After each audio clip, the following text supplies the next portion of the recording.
My name is Carly Johnson, and here's my photo ID, and here's my outline for my informative speech essay that I'm doing, and my topic is dress codes, and my audience for tonight is my family.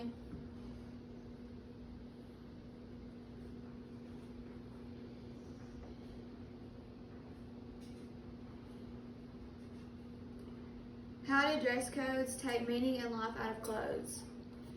Throughout this essay will be reasons as to why dress codes should be banned.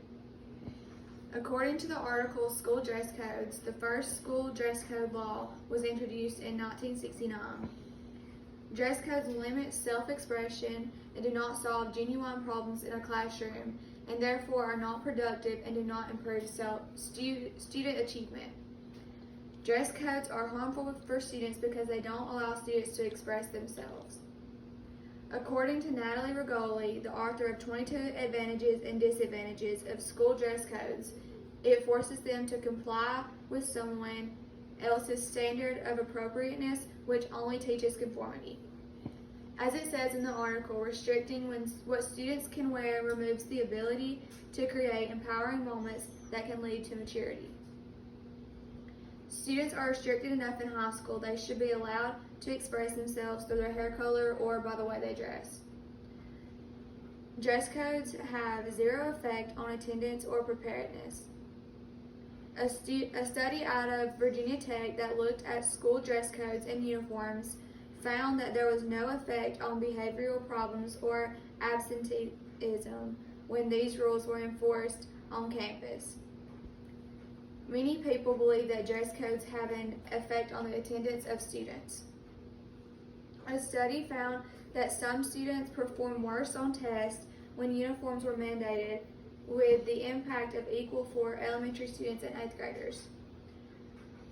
If the uniforms were implemented, it seems that the attendance would go down as well as the grades would.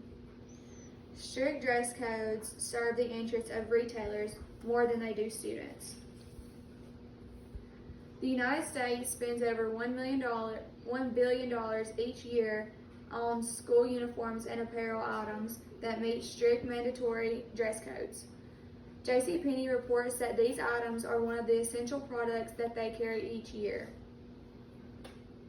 More than 40% of public schools and preschools in U.S. cities now use uniforms, government data shows, prompting mainstream retailers to rethink how they stock and market school gear. Dress codes are not productive in a public school system and do not improve student achievement. Dress codes are harmful for students because they don't allow students to express themselves.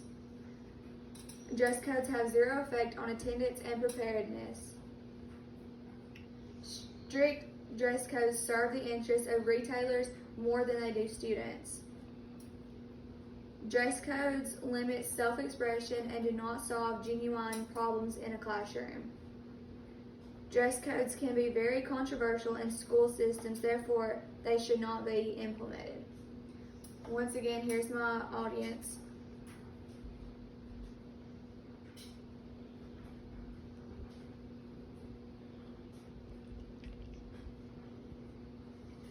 Thank you for listening to my speech on dress codes.